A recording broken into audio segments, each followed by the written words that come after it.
Hey there, I'm Devin from the Angular team. With each of our previous releases, we've made tremendous developer experience and performance improvements.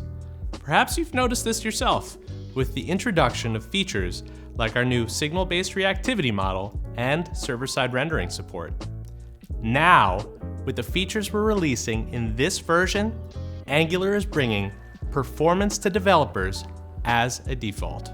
Through a culmination of several different efforts, Angular v20 will make shipping highly performant web apps easier than ever. But what does that all mean? Stick around and find out. Server-side rendering helps Angular developers deliver highly performant apps. SSR allows you to render pages containing initial page state on the server and ship them to the browser for a faster initial load and better SEO. In v16, we added full application hydration, which reuses server-rendered DOM structures and persists the application state and transfers application data retrieved already by the server. Without hydration enabled, SSR applications would need to destroy and re-render the application's entire DOM. But we didn't stop there. Incremental hydration hit the scene in Angular v19 in developer preview with a clear goal of helping developers ship fast-loading apps because we know how important initial load is in creating an incredible end-user experience. With the power of incremental hydration, developers can choose which parts of a template to delay loading and hydrating until later, reducing bundle sizes and the time to interaction while providing an end-user experience comparable to full application hydration. We are thrilled to announce that incremental hydration is stable as of v20, which means you can confidently reap the benefits of this powerful new feature. To get started, add Provide Client Hydration with Incremental Hydration to your project's application config. Then, you can use defer blocks with hydrate triggers such as hydrate on, hydrate when, or hydrate never to specify exactly what user events should trigger Angular to load and hydrate deferred content. By stabilizing incremental hydration, we can continue to improve and expand upon this feature set. Check out our incremental hydration guide on angular.dev for more information, and stay tuned to the Angular YouTube channel for more updates on what's next for incremental hydration.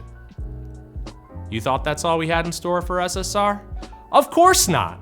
In version 19, we added route-level render mode config APIs in developer preview that give you complete control over your app's rendering, allowing for optimizations that enhance performance, search engine optimization, and overall user experience, resulting in greater flexibility, built-in internationalization, and a seamless dev server integration.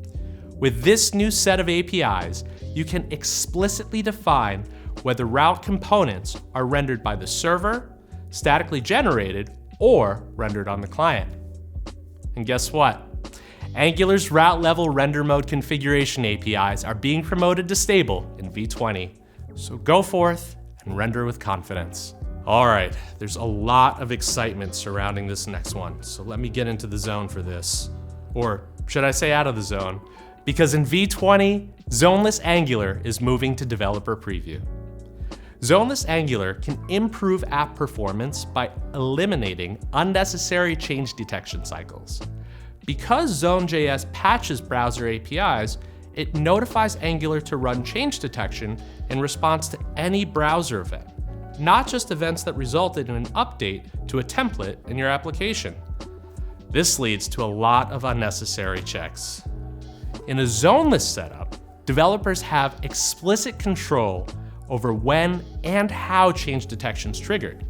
For example, by calling mark for check, or by leveraging Angular signals, which inherently know when their state changes and can trigger updates more precisely, making zoneless plus signals a powerful combination.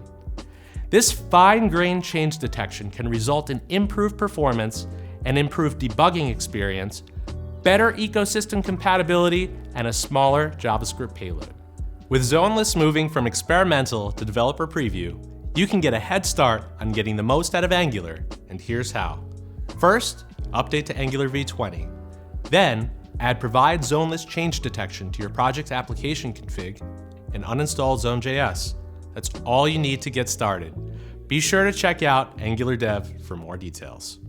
What would these improvements be without the tools you actually need to monitor and debug your application's performance? Chrome's existing tools like FlameChart can be helpful here, but there's a ton of information in there. So much so that it can be difficult to pinpoint the data you need.